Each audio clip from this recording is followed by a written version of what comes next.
Welcome to Christmas in Westchester 938 Church. My name is Marc Lucenius. I'm the lead pastor, and it's my pleasure to welcome you and to say Merry Christmas. Merry Christmas to you and your home from our home. We got to do this last night, and it was a great time. We had a lot of people here, and the only negative feedback we heard from people on the way out saying they thought there would be more singing and dancing. More singing and dancing. I guess in our marketing and the way we got the word out, they didn't know it was a church worship service. And so if that's you, we're going to disappoint you again. There's not going to be much dancing up here. But we are glad that we can be together. And I love celebrating, particularly the evening of the 24th. Like Rachel said earlier, we've been in a series called Holy Moments. It's so tempting to go through life thinking that what we really need to do is to squeeze as much as we can out of each minute. The truth of the matter is most of our life is shaped by who we are in the big moments, not how we squeeze the minutes. And so in a few minutes, we're going to give you a moment. But in order to get it started, my guess is many of us were pretty busy today. Many of us were pretty busy this week, and so we're going to take a little breath right now. So what I want you to do is to take a really big deep breath with me. All right? Or we're going to get as much air into those lungs as we can. All right? Let's do this together. All right, I'm glad you let it out because I didn't tell you to do that. Let's do that one more time again, all right? All right, you got yourself to Christmas. We can do this. All right, we're going to start our message by reflecting on the words of the great 20th century theologian, Dr. Seuss, who said, "You never know the meaning of a moment until it becomes a memory." Maybe 2023 has been a blur for you, just running through the minutes, running through as much as you can, and you don't actually know necessarily what it means. Maybe a little bit later this week, you'll be able to step back and think about the moments in your memory and see if you can discern what they mean. The story that was read earlier, that Becky read for us, she read from the Gospel of Luke, and you might be familiar with it. But we made sure the story went all the way out to the last verse of that passage, where it said, Mary treasured up all of these things in her heart, and she treasured all these things and pondered them in her heart. If you could imagine what she had gone through to get there, we'll look at that in a moment. There was an awful lot going on with animals in a barn and a child being born. But at some point in time, after the birth and after the shepherds and the angels and all that stuff, she started thinking about it. And I'm sure the rest of her life, she thought about the moment of Jesus' arrival. And I would suggest to you, she thought about three things and she pondered them. She thought about God's promises in the past, God's peace in her present, and God's power for her future. And I'd like to just see if I can tease them out and see if we might find them helpful for ourselves. All right? So let's talk about what it was like for her to ponder these things and sort out God's promises from the past. She had to, at some point in time, think to herself, how did I get to Bethlehem? How did I get to Bethlehem? Now, Mary grew up in Nazareth, which was about 100 miles away, and she probably had no thought that she'd ever be in Bethlehem, let alone have the most significant thing in the world ever happen in Bethlehem. I mean, just imagine like the most significant thing that's going to happen in your life happening in Johnstown, Pennsylvania. Has anybody ever been to Johnstown, Pennsylvania? You've only heard of it because you drove past it on the turnpike, right? And maybe if you worked for the government, you had a reason to go there, but not willingly. That's how random that would have been to her. And now Mary and Joseph had their lives directed by God. God sent angels and said, okay, this is what's going to happen. And they know what it's like to have God direct their lives supernaturally by an angel. But in this situation, God directed their lives not through an angel, but through, government policy. Because there was a census, and everyone had to go to their hometown to register. And the ancient hometown of Joseph's family was in Bethlehem. And you can just only imagine Joseph coming home to Mary and saying, Mary, we're going to go to Bethlehem like now. And what you needed to know about Mary is Mary was, as the old versions of the Bible like to say, she was great with child. For some reason, I guess they didn't like to use the word pregnant, so they described her as great with child. If you're a pregnant person, if you're pregnant, I guess you'd be a pregnant woman. If you're a pregnant woman, you should, I love that term. I think you should tell your family members over Christmas that they should start calling you great with child, all right? But you can imagine Mary here, I am 9 months great with child. We are going to Bethlehem. Really? And this isn't like, they weren't going to just jump on the Acela Express. Like Joseph wasn't going to pull up in his brand new Honda Odyssey minivan that he got with his December bonus check. No, like this was like a 10-day journey. And they were going to be camping out, not glamping. Like there was no Hotel 6. There was nothing. They were literally going to hide and like pitch something over like next to a rock. And she was going to lie down on the side of the road, great with child, right? And you can imagine Joseph just checking on her after day 6. How you doing, Mary? She's like, I'm great. I'm with child, all right? It was walking, it was mules, it was donkeys, it was who knows how they got there. But they finally get there. And sure enough, Joseph never went on to orbits and secured a room at the inn. They find out when they get there, there's no room in the inn. So the innkeeper obviously comes and says, okay, what do you think? I've got this like stable here. And what is this going to be good for you? And Mary, I can only imagine saying, great. I'm with child. I'm great. I'm just great. And the baby comes. And next thing you know, the angels show up to shepherds, and they're telling the shepherds. And I can only imagine shortly thereafter, the shepherds have to go see this child, right? And Joseph kind of popping in and say, Mary, there's some dudes here to see. Is that cool? And she's like, great. I'm with child here.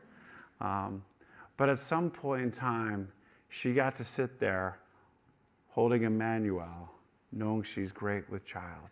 But she had to wonder, how did I get myself to Bethlehem? Whether it was in the moment or later on, she might have been taught this prophecy or came across it. The prophecy of Micah from 700 years before then. And if you want to imagine 700 years, like this is like before the printing press. This is before Leonardo da Vinci. This is before Columbus. Like 700 years ago. It was a long time ago to us. It was a long time ago to them. But there was a prophecy that when the Messiah came, this was going to happen. It was going to happen in Bethlehem. But you, Bethlehem Ephrathah, though you are small among the clans of Judah, out of you will come for me one who will be ruler over Israel, whose origins are from of old, from ancient times. Who could that be? It's not like David was going to be raised from the dead. Only, God himself could show up in a place like Bethlehem.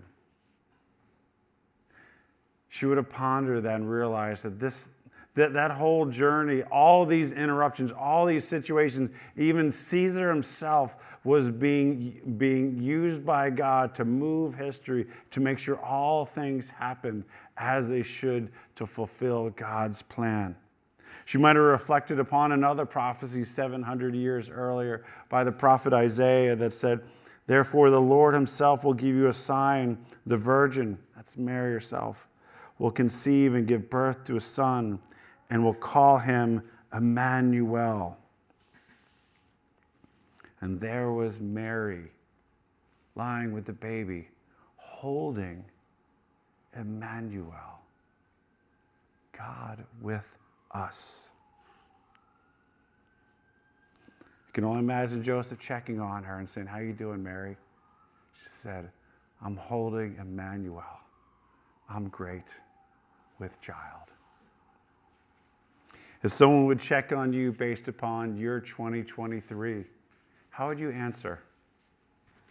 Can you say great? What would you say? Mary learned to trust God's promises in the past. And because she learned to trust God's promises in the past, from the past, she was able to experience God's peace in the present. See, when Mary and Joseph showed up there, they needed to settle in Bethlehem for a while. You just don't take newborn babies on long trips, right? Certainly the way they did long trips. And so they stayed there, and they went to Jerusalem to have him dedicated. But as you can imagine, like a newly married couple, they'd have to be concerned about a few things. For Mary, as she pondered this thing, she must have thought seriously about Joseph and how significant it was that he stayed with her. I mean, you can imagine the story, what it was like for her to tell him the story, like, "Hey, look, yes, I'm pregnant," and she would have known. They both knew it wasn't from him. And so, and then she's like, "Yeah, and it's not like another man, it's like from God." I mean, imagine her trying to tell the story and wondering what he was going to think. Now, God showed up in Joseph's life to keep him from divorcing her, but he didn't have to trust God on that. He could have just taken a much more simple path and just set Mary aside. But he stepped up and he showed up for her. And how important that was for her, how much that must have meant to her, and how much peace that gave her, knowing that she was going to be taken care of well by Joseph. Yeah. And since they were just kind of getting married, probably another thing that was very likely to have happened is they likely depleted all their resources to get to Bethlehem. They probably brought just enough to get there and to get back. They probably didn't think the baby was going to come, but the baby came there, and all of a sudden they're settled there.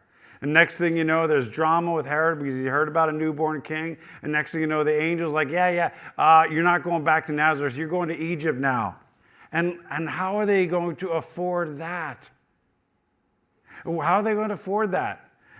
Well, it turns out that God sent magi to them. And I guess they brought gifts for the baby, right? Like frankincense and incense, like useless gifts. Who knows what they were for, right? But at least there was gold, right? There's gold. And that was exactly what they needed to provide for this long journey into exile into a foreign country. And this must have given Mary tremendous peace.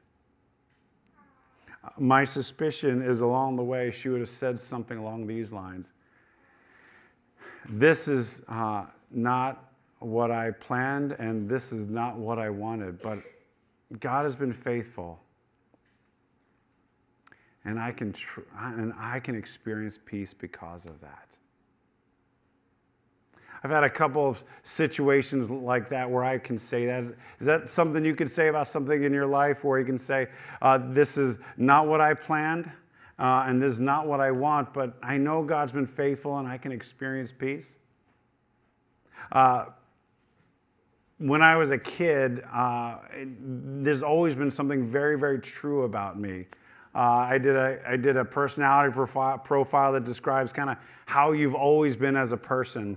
And the first two things that came up for me is that I'm an achiever and I'm competitive. which basically means that I wake up every morning and I see the score, and the score is 0. And the rest of the day is just like a video game where I get to rack up points with things I do or try to do. And sometimes I lose points and I gain points, and then I go to bed, I wake up there the next morning and it's 0 again, and I get to put another quarter in the meter and I go back at the game again. It makes things fun, but what it's also done is it drives competition. So when I was a kid, I just loved sports. I love sports. I love sports. I love watching sports. I love learning about sports. I read the sports paper every single morning. The problem is I was no good at sports. I was the Charlie Brown on every single team. I was born in August, and no wonder, I just couldn't figure it out. I just didn't even know what was going on. And if I knew what was going on, I couldn't figure it out. But I still played as much as I could because I loved it. And then all of a sudden, right around middle school, I started putting it together. And I started being able to make a contribution to the teams I was on.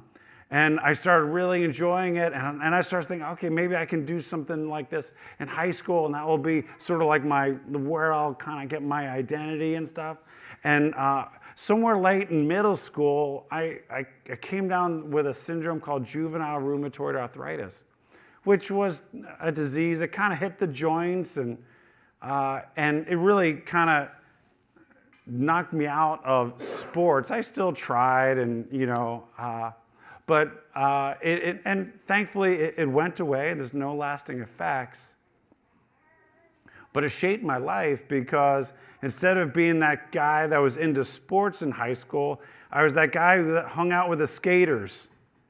I hung out with the skaters, and then I hung out with this group, and I just kind of wandered groups.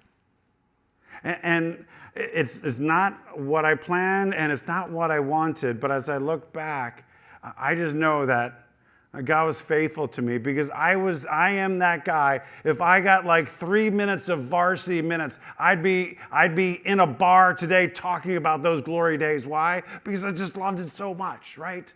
I would have totally put my entire life into that world.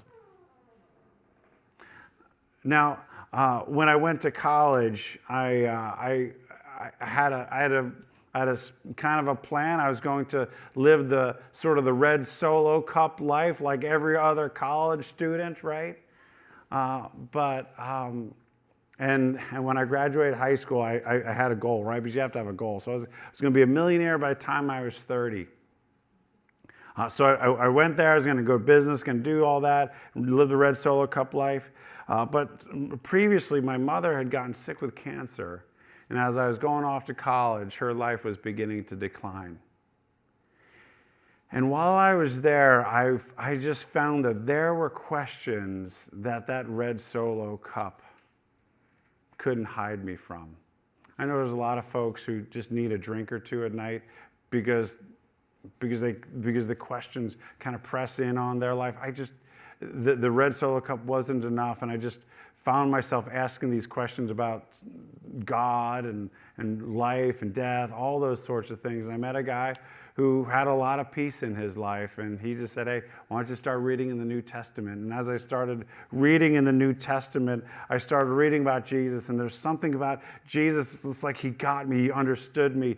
Like he knew the questions in my heart before I even asked them, and he understood the things I was going to struggle with, and he understood how things ought to be, and I just had this sense that I needed to trust him. And along the way, I learned about this thing called grace. That it didn't matter what I accomplished.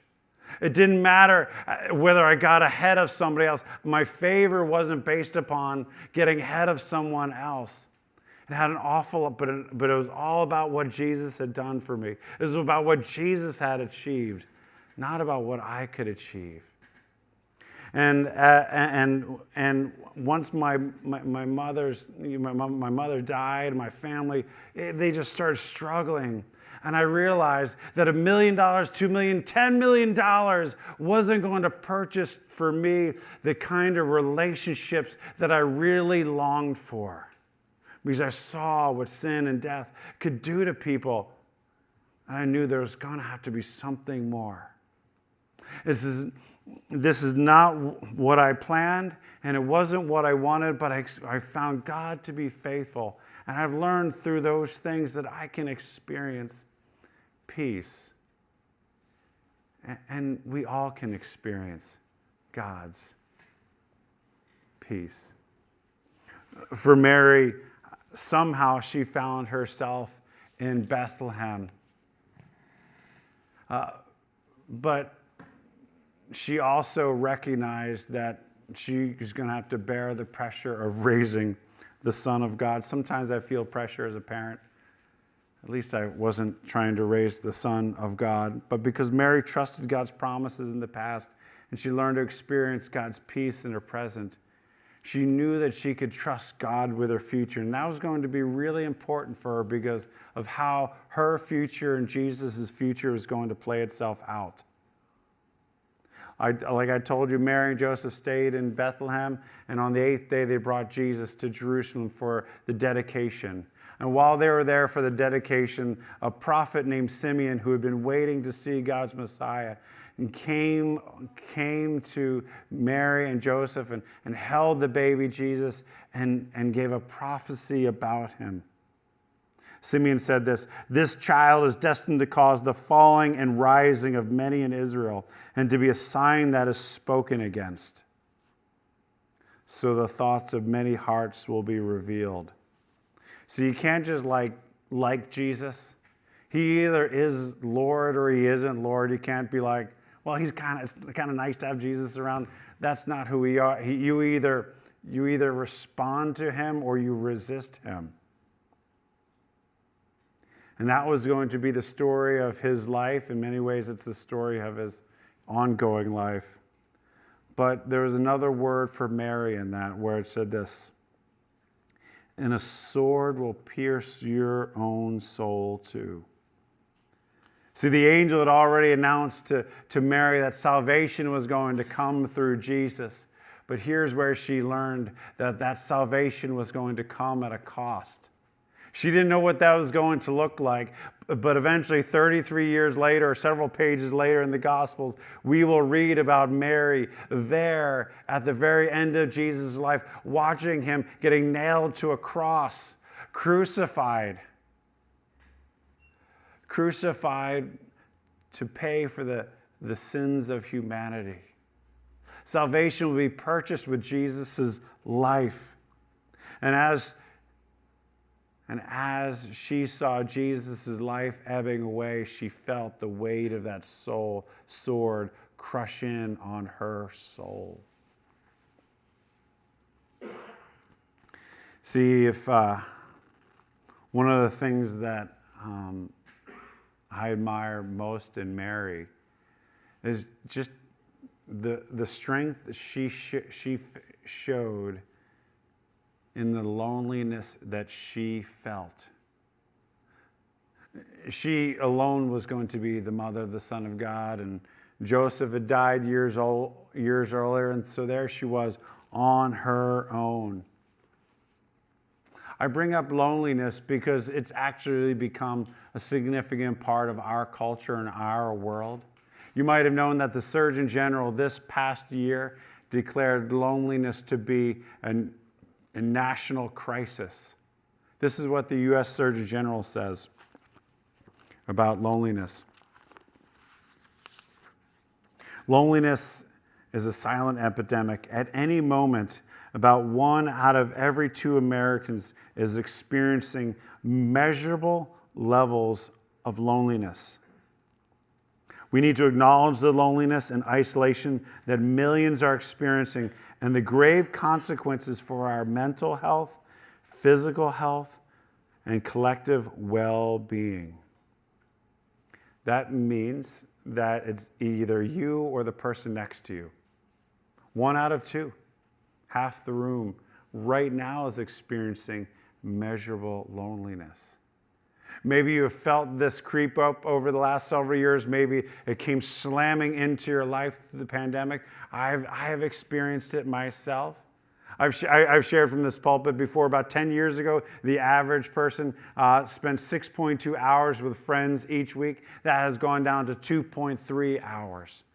things have changed. Things have become way more challenging, and loneliness is something that all of us are experiencing at a level that, well, we may not have realized. And since this came out, there's a study that was done with over 1,400 people to understand the circumstances, what it's like, and where loneliness is most common. And here's what the writers that summarized that study said. Many experiences of loneliness were in direct contradiction with each other. Feeling lonely while being single, feeling lonely with a life partner, feeling lonely for not having kids, feeling isolated and lonely by having kids, feeling lonely because someone was working too much, feeling lonely after retirement, feeling lonely as a caretaker, feeling lonely after a loved one is gone. And this is what they said. Loneliness does not discriminate. It was omnipresent across human experience. If loneliness was not part of your 2023, it may very well become a part of your 2024. And if it's not you, it's probably somebody near you who is experiencing it. But what if we didn't see loneliness as a problem to be solved, but a cue to our calling? See, Mary's loneliness was a part of the dignity of the calling that was given to her. And some of you, whether as a leader or somebody doing something very specifically unique, of course there's going to be loneliness there. Of course there's going to be loneliness, and because it comes with the calling, and there's dignity that comes with it.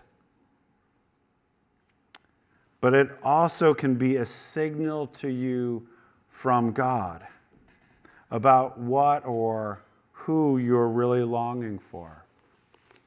When you sense that loneliness, maybe it's a green light that says, yes, it's the right time to reach out to somebody. Reach out to somebody because maybe they're experiencing the same thing or something similar as you. Reach out to somebody. Maybe it's a yellow light saying, are you just running around so much because you're afraid of feeling lonely? Why don't you slow down and experience just a little bit of that loneliness? If you can experience it, maybe then you'll know why. And maybe you'll get a clue to your calling. Loneliness could be just a red light for you that just says, stop. God sees you. You don't have to achieve. You don't have to score. God sees you. God loves you. You do not need a New Year's resolution to be accepted. You do not need a special someone in your life, a romantic partner. You don't need to fix your life. You don't need to fix another person's life. God sees you. He knows you. He loves you. You do not need to be in motion to be meaningful. The work of salvation is done. It is done for you. You can enjoy and rest in that. See, God knew that loneliness was going to be part and parcel of a humanity that has separated themselves from Him. And so how does He solve the problem of loneliness of this world? He comes Himself as Emmanuel, God with us. At the heart of our loneliness is our longing for the one who created us. Our longing to be with Emmanuel, who came to be with us. It takes courage to reach out. It takes courage to yield. It takes courage to stop. It takes courage to admit to ourselves what we feel, whether it's loneliness or despair.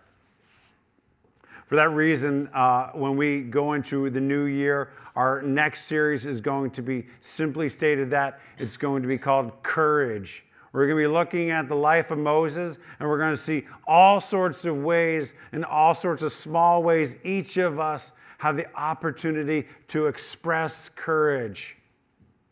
Faith tells us we can go from here to there, whether it's from where we are to the promised land, or where we are to a little bit more mental health, or where we are to a better relationship, or where we are to wherever God is calling us to. Faith tells us there that we can go from here to there. Courage enables us to take the next step. Mary knew that she could believe and trust God's power for the future. And I think she believed that as she was watching her son die on the cross. She might have been the only one that remembered what Jesus had said. On the third day, he would rise again.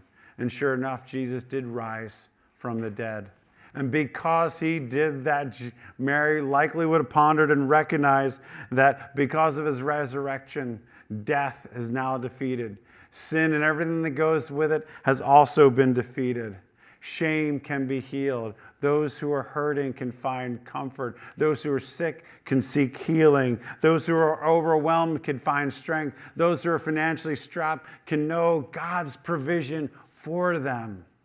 Those who are lonely can know Emmanuel, God with us. Like I said at the beginning, I want to give you an opportunity to have a moment, some quiet. Just a little bit of quiet between you and God right now, to know God with us, for you to know God with you.